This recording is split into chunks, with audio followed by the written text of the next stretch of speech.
Hello friends, ഇന്ന് വന്നിരിക്കുന്നത് വളരെ നല്ല ടിപ്സും റെസിപ്പിയും ഒക്കെ ആയിട്ടാണ് വന്നിരിക്കുന്നത്. അപ്പോൾ എല്ലാവർക്കും welcome back to tasty curry. Channel ഇതുവരെ സബ്സ്ക്രൈബ് ചെയ്തിട്ടില്ലെങ്കിൽ സബ്സ്ക്രൈബ് ചെയ്യാനും സബ്സ്ക്രൈബ് ചെയ്യുമ്പോൾ ഓൾ എന്ന ഓപ്ഷനോട് ഒന്ന് എനേബിൾ ചെയ്ത് വെച്ചാൽ പിന്നീടുള്ള വീഡിയോയുടെ ഒക്കെ നോട്ടിഫിക്കേഷൻ കിട്ടുകയുള്ളൂ. അതുകൊണ്ട് എനേബിൾ ചെയ്ത് വെക്കാൻ മറക്കരുത്. ആദ്യത്തെ ഒരു റെസിപ്പിയാണ്, ഒരു സ്പെഷ്യൽ ഫിഷിൻ്റെ റെസിപ്പിയാണ്. അപ്പോൾ നേരത്തെ ഞാൻ ഇതിൻ്റെ കറി ഞാൻ ഇട്ടിരുന്നു. ഇപ്പോൾ ഞാൻ ഉണ്ടാക്കുന്നത് അതിൻ്റെ ഫ്രൈ ആണ് ഉണ്ടാക്കുന്നത്.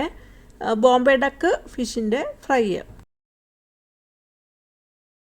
ഒരു 5-6 ബോംബെ ഡക്ക് ഫിഷ് എടുത്തിട്ടുണ്ട്. അപ്പോൾ അതിൽ മസാല ഉണ്ടാക്കുന്നത് ഒരു സാറിന പോലെ തന്നെയാണ്. ഇഞ്ചിയും വെളുത്തുള്ളിയും മുളകും മഞ്ഞൾപ്പൊടിയും ഒക്കെ ചേർത്ത് ഒരു അരപ്പുണ്ടാക്കിയിട്ട് അത് ഈ മീനെ തേച്ച് പിടിപ്പിച്ചിട്ടുണ്ട്. ഇങ്ങനെ മസാല പെരട്ടിയിട്ട് നമുക്ക് ഇതിന് ഒരു കോട്ടിങ് വേണം. കോട്ടിങ് ഇല്ലാതെ നമുക്കിത് ഫ്രൈ ചെയ്ത് നമുക്ക് ഭയങ്കര പാടായിരിക്കും. ഒരു കോട്ടിങ് വേണം. അപ്പം എൻ്റെ കയ്യിൽ കോട്ടിങ് കൊടുക്കാനായിട്ട് പ്രത്യേകിച്ച് ഒന്നും ഉണ്ടായിരുന്നില്ല. അപ്പോൾ ഞാൻ ഗോതമ്പ് പൊടിയാണ് എടുത്തിരിക്കുന്നത്. അതിലൊന്ന് മസാല പെരട്ടിയിട്ടുണ്ട്. എന്നിട്ട് ആ ഗോതമ്പ് പൊടിയിലൊന്ന് കോട്ട് ചെയ്തെടുക്കുന്നുണ്ട്. ഗോതമ്പ് പൊടിയെക്കാട്ടി ഏറ്റവും ബെസ്റ്റ് റവ ഉണ്ടെങ്കിൽ റവയായിരിക്കും ഏറ്റവും ബെസ്റ്റ്.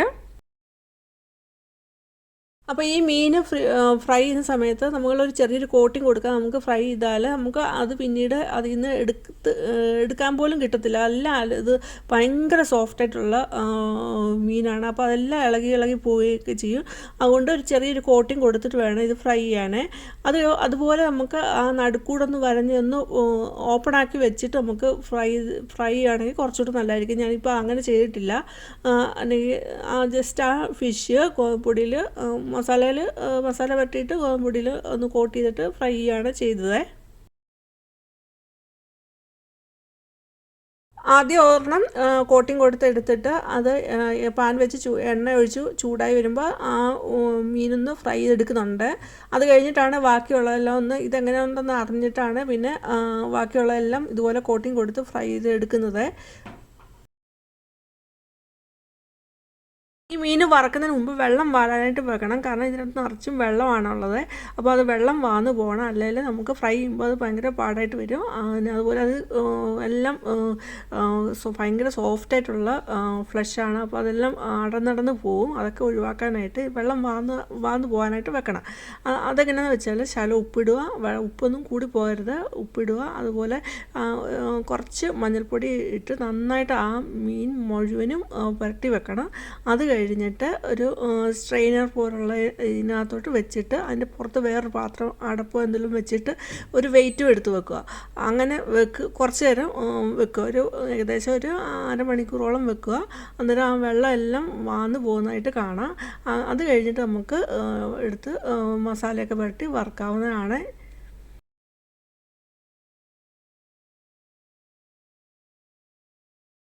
രണ്ടാമത്തത് ഒരു ടിപ്പാണ്. അപ്പോൾ ഒരു ബേസിൻ എടുത്തിട്ടുണ്ട്. അതിലേക്ക് കുറച്ച് കഞ്ഞിവെള്ളം ഒഴിച്ചു കൊടുക്കുന്നു. അതിലേക്ക് ഒഴിച്ചു കൊടുക്കുന്ന ഒരു 3-4 ടേബിൾ സ്പൂണ് വിനീഗറാണ്. എന്നിട്ട് നന്നായിട്ടൊന്ന് മിക്സാക്കി കൊടുക്കുന്നുണ്ട്. ചൂടുള്ള കഞ്ഞിവെള്ളമാണ് എടുത്തിരിക്കുന്നത്. എന്തിനാണ് ഉപയോഗിക്കുന്നത് നോക്കാം. നമ്മൾ വില കൂടിയ പശയൊക്കെ കടയിൽ നിന്ന് പൈസ കൊടുത്ത് മേടിക്കും. ഇനി അങ്ങനെ ചെയ്യേണ്ട, ഇതേപോലെ നമുക്ക് ചെയ്തെടുക്കാവുന്നതാണ്. അപ്പോൾ നമുക്ക് പശയൊക്കെ മുക്കി എടുക്കേണ്ട തുണികളൊക്കെ ഉണ്ടാവും. അപ്പോൾ ഞാനിവിടെ എടുത്തിരിക്കുന്നത് ഒരു ജുബയാണ് എടുത്തിരിക്കുന്നത്, പിള്ളേരുടെ ജുബയാണ് എടുത്തിരിക്കുന്നത്. അപ്പോൾ അത് ഈ വെള്ളത്തിലോട്ടൊന്ന് മുക്കി കൊടുക്കുന്നുണ്ട്. അപ്പോൾ ഇങ്ങനെ എടുക്കുവാണെങ്കിൽ ആ കഞ്ഞിവെള്ളം സാധാരണ കഞ്ഞിവെള്ളത്തിൽ മുക്കി നമ്മൾ എടുക്കുന്ന തുണിക്ക് ആ കഞ്ഞിവെള്ളത്തിൻ്റെ ഒരു സ്മെല്ലൊക്കെ ഉണ്ടാവും. ശരിക്കും ഉണങ്ങിയിട്ടൊന്നും ഉണ്ടാവില്ലായിരിക്കും. അപ്പോൾ അതിനൊരു സ്മെല്ലൊക്കെ ഉണ്ടാവും. പക്ഷേ ഈ വിനീഗറൊക്കെ ഒഴിച്ച് നമ്മൾ എടുക്കുന്ന ആ പശ മുക്കി അങ്ങനെ എടുക്കുകയാണെങ്കിൽ നമ്മൾ ആ കഞ്ഞിവെള്ളത്തിൽ മുക്കിയതാണെന്ന് പോലും അറിയത്തില്ല. ആ സ്മെല്ലൊന്നും ഉണ്ടാവില്ല. പ്രത്യേകിച്ച് മഴക്കാലത്ത് തുണിയൊക്കെ ഉണങ്ങി കിട്ടാൻ ഭയങ്കര പാടായിരിക്കും. അപ്പോൾ ഇങ്ങനെ നമ്മൾ കഞ്ഞിവെള്ളത്തിലൊക്കെ മുക്കിയെടുക്കുകയാണെങ്കിൽ ആ കഞ്ഞിവെള്ളം അത് നന്നായിട്ട് ഉണങ്ങാതിരുന്നിട്ട് ഒരു സ്മെല്ലൊക്കെ ഉണ്ടാകും. പക്ഷേ ഈ വിനീഗറോട് ഒഴിച്ച് നമ്മൾ ഈ രീതി എടുക്കുകയാണെങ്കിൽ നമുക്ക് അവിടെ തുണിക്ക് നല്ല പശയുമായി അങ്ങനെയുള്ള കഞ്ഞിവെള്ളത്തിന് മുക്കി വെച്ചതിൻ്റെ ആ സ്മെല്ലൊന്നും ഉണ്ടാവില്ല. അപ്പോൾ നല്ലൊരു ടിപ്പായിട്ട് എനിക്ക് തോന്നിയ നല്ലൊരു ടിപ്പാണ്. അപ്പം ഇതുപോലെ ചെയ്ത് നോക്കിയിട്ട് നിങ്ങളുടെ അഭിപ്രായം പറയാൻ മറന്നു പോകരുതേ. അതുപോലെ നമ്മൾ ആ കഞ്ഞിവെള്ളത്തിൽ വിനീഗർ ഒഴിക്കുന്ന കൂട്ടത്തിൽ തന്നെ 1-2 ഡ്രോപ്പ് നമുക്ക് ഉജാലയും കൂടെ ഒഴിച്ചു കൊടുക്കാവുന്നതാണ്. ഞാൻ ആ കഞ്ഞിവെള്ളത്തിൽ മുക്കി വെച്ചിട്ട് ഒരു 2 മിനിറ്റ് കഴിഞ്ഞിട്ട് അത് നന്നായിട്ടൊന്ന് പിഴിഞ്ഞെടുത്ത് നമുക്ക് അയയിൽ കൊണ്ടിട്ട് ഉണക്കിയെടുക്കാവുന്നതാണ്.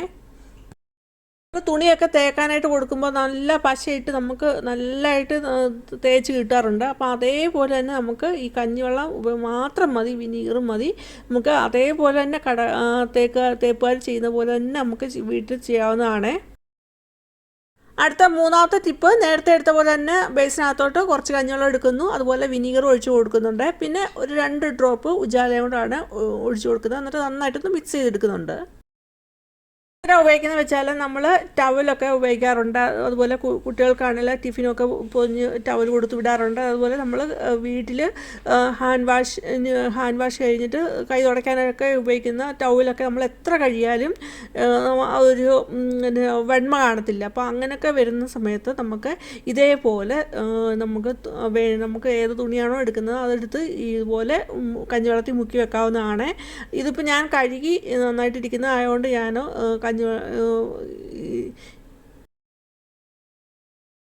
ഞാനിവിടെ എടുത്തിരിക്കുന്ന ആ ടവല് കഴുകിയിരുന്നതാണ്. അപ്പം വീഡിയോയ്ക്ക് വേണ്ടിയിട്ട് മാത്രം ഞാൻ എടുക്കുന്നതാണ്. അപ്പോൾ അതുകൊണ്ട് ഞാൻ കഞ്ഞിവെള്ളത്തിൽ ഒരു 5 മിനിറ്റ് മുക്കി വെക്കുന്നതേ ഉള്ളൂ. ഇനിയിപ്പോൾ നമുക്ക് കുറച്ചുകൂടെ അതിന് കളർ കിട്ടണം, കുറേ സ്റ്റെയിനൊക്കെ ഉണ്ട്, അതൊക്കെ പോയി കിട്ടണമെന്നുണ്ടെങ്കിൽ ഇതുപോലെ നമ്മൾ എടുക്കുക. കഞ്ഞിവെള്ളം വിനീഗറും അതുപോലെ ഉജാലയും കൂടെ ഡ്രോപ്പ് ഒഴിക്കാവുന്നതാണ്, 2-3 ഡ്രോപ്പ് ഒഴിക്കാവുന്നതാണ്. എന്നിട്ട് സോപ്പ് പൊടിയൂടെ ചേർക്കാവുന്നതാണ്. എന്നിട്ട് നമ്മൾ എടുക്കുന്ന തുണി അതിൽ മുക്കി വെച്ചിട്ട് നമ്മൾ ഗ്യാസിൽ വെക്കാൻ പറ്റിയ ഒരു പാത്രം ആയിരിക്കണം എടുക്കുന്നത്. അതിലോട്ട് ഇത് വെച്ച് കൊടുക്കാവുന്നതാണ്. എന്നിട്ട് ഇത് ഒരു 2 മിനിറ്റ് തിളപ്പിച്ചിട്ട് നമുക്ക് ഇത് നന്നായിട്ട് സാധാരണ തുണി കഴുകുന്ന പോലെ തന്നെ കഴുകിയെടുക്കാവുന്നതാണ്. അപ്പം ആ തുണി നല്ലൊരു വെണ്മയൊക്കെ കിട്ടും, നല്ല അതിലെ അഴുക്കെല്ലാം പോയി കിട്ടും. അതുപോലെ നമ്മൾ കിച്ചണിൽ ഉപയോഗിക്കുന്ന ടവലിലൊക്കെ ഓയിലൊക്കെ ആയിരിക്കും, അതൊക്കെ പോയി കിട്ടുന്നതായിരിക്കും. അതുപോലെ കുട്ടികൾ കൊണ്ടുവന്ന ടിഫിൻ ഒക്കെ കവർ ചെയ്ത് കൊണ്ടുവന്ന ആ ടവലൊക്കെ ആണെങ്കിലും സ്റ്റെയിനും ആ ഫുഡിൻ്റെയൊക്കെ കളറും സ്റ്റെയിനും ഒക്കെ ഉണ്ടാവും, അതൊക്കെ മാറി കിട്ടുന്നതായിരിക്കും. അതേപോലെ കരിമ്പിലൊക്കെ മാറി കിട്ടാനും ഒക്കെ ഈ രീതിയിൽ നമുക്ക് ചെയ്യാവുന്നതാണ്. അതുപോലെ ബ്ലൂ ബ്ലാക്ക് ഷെയ്ഡിലുള്ള ഡ്രസ്സൊക്കെ കുറച്ച് കഴിയുമ്പോഴത്തേന് പെട്ടെന്ന് അങ്ങ് നരച്ച പോലെ നമുക്ക് തോന്നും. അപ്പോൾ അതിൻ്റെയൊക്കെ കളറൊന്ന് മെയിൻറ്റെയിൻ ചെയ്ത് കൊണ്ടുപോകാനായിട്ട് ഇതുപോലെ കഞ്ഞിവെള്ളത്തിൽ 1-2 ഡ്രോപ്പ് ഉജാലയും ഒഴിച്ചിട്ട് നമുക്കൊരു 5 മിനിറ്റ് നമുക്ക് ആ തുണി മുക്കി വെക്കാം. അത് കഴിഞ്ഞിട്ട് പിഴിഞ്ഞ് നമുക്ക് ഒന്ന് ഒലച്ചെടുക്കുകയാണെങ്കിൽ ആ കളറ് മെയിൻറ്റെയിൻ ചെയ്ത് കൊണ്ടുപോകാനായിട്ട് സാധിക്കും. അടുത്ത ലാസ്റ്റ് ടിപ്പ്, ഒരു ബൗൾ എടുത്തിട്ടുണ്ട്, അതിലേക്ക് ഒരു 2 ടേബിൾ സ്പൂണോളം ഹാർപ്പിക്കാണ് ഒഴിച്ചു കൊടുക്കുന്നത്. അതിലേക്ക് 1 ടേബിൾ സ്പൂണ് ഉപ്പൂടാണ് ഇട്ട് കൊടുത്തിട്ട് നന്നായിട്ടൊന്ന് മിക്സാക്കി എടുക്കുന്നുണ്ട്. ഇനി അതിലേക്ക് കുറച്ച് കഞ്ഞിവെള്ളം ഒഴിച്ചു കൊടുത്തിട്ട് ഒന്ന് മിക്സാക്കി എടുക്കുന്നുണ്ട്. നമുക്കിത് ക്ലീനിങ്ങിനൊക്കെ ഉപയോഗിക്കാം, നല്ലൊരു ക്ലീനിങ് സൊല്യൂഷനാണ്. നമ്മൾ സാധാരണ ഹാർപ്പിക്ക് ഉപയോഗിക്കുന്നതിനെക്കാട്ടി നല്ലൊരു പവർഫുള്ളായിട്ടുള്ള ഒരു ക്ലീനിങ് സൊല്യൂഷൻ തന്നെയാണിത്. അതിനേക്കാൾ ഉപരി മുറ്റത്ത് പുല്ലൊക്കെ ഉണ്ടെങ്കിൽ നമുക്ക് പ്രത്യേകിച്ച് മഴക്കാലത്ത് ഈ പുല്ലൊക്കെ പെട്ടെന്ന് വളരും. അപ്പോൾ അതിനൊക്കെ ഒന്ന് ഉണക്കിയെടുക്കാനായിട്ട് നമുക്ക് ഇതൊന്ന് സ്പ്രേ ചെയ്ത് കൊടുത്താൽ മതി. അപ്പോൾ നമ്മുടെ ഹാർപ്പിക്കും ഉപ്പും കഞ്ഞിവെള്ളത്തോട്ടുള്ള ആ മിക്സ് ഒരു കുപ്പിയിലോട്ട് ഒഴിച്ചു കൊടുക്കുന്നുണ്ട്.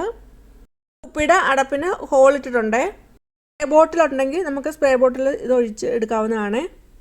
ഇത് സ്പ്രേ ചെയ്ത് കൊടുത്താൽ നമുക്ക് നല്ലൊരു റിസൾട്ട് ആയിരിക്കും. നമുക്ക് അധികം ആയാസപ്പെടാതെ തന്നെ, സാധാരണ നമ്മൾ ഇതുപോലെ പുല്ലൊക്കെ മുറ്റത്ത് കിളിച്ച് കഴിയുമ്പോൾ നമ്മൾ അത് ചെത്തിപ്പറിച്ചൊക്കെ കളയായിരിക്കും. പക്ഷേ അധികം ആയാസപ്പെടാതെ തന്നെ ആ പുല്ലൊക്കെ നമുക്ക് അത് ഉണക്കിയെടുക്കാൻ കഴിയും.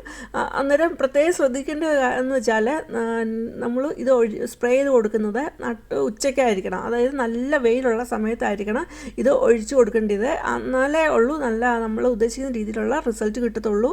അത് പിറ്റേ ദിവസം ആകുമ്പോഴത്തേനും ഇത് സ്പ്രേ ചെയ്ത് കൊടുത്ത് പിറ്റേ ദിവസം ആ സമയമൊക്കെ ആകുമ്പോഴത്തേക്കും നന്നായിട്ട് ആ പുല്ലൊക്കെ ഉണങ്ങി വരുന്നതായിരിക്കും. അപ്പോൾ ഇതുപോലെ ഒന്ന് ഉപയോഗിച്ച് നോക്കിയിട്ട് നിങ്ങളുടെ അഭിപ്രായം പറയാൻ മറന്നു പോകരുത്. ഇന്നത്തെ ടിപ്സ് എല്ലാം എല്ലാവർക്കും ഇഷ്ടമായെന്ന് കരുതുന്നു. ഇഷ്ടമെങ്കിൽ ലൈക്ക് തരുക. അതുപോലെ നിങ്ങളുടെ ഫാമിലിക്കും ഫ്രണ്ട്സിനും ഒന്ന് ഷെയർ ചെയ്ത് കൊടുക്കുക. ആദ്യമായിട്ട് കാണുന്നവർ സബ്സ്ക്രൈബ് ചെയ്യുമ്പോൾ ഓൾ എന്ന ബെല്ലൈക്കനോട് ഒന്ന് എനേബിൾ ചെയ്ത് വെക്കുക. അതുപോലെ നിങ്ങളുടെ വിലയേറിയ കമൻറ്റ് രേഖപ്പെടുത്താനും മറന്നു പോകരുത്. ഇനി വേറൊരു വീഡിയോ ആയിട്ട് വരുന്നവരെയും ബൈ. Thanks for watching.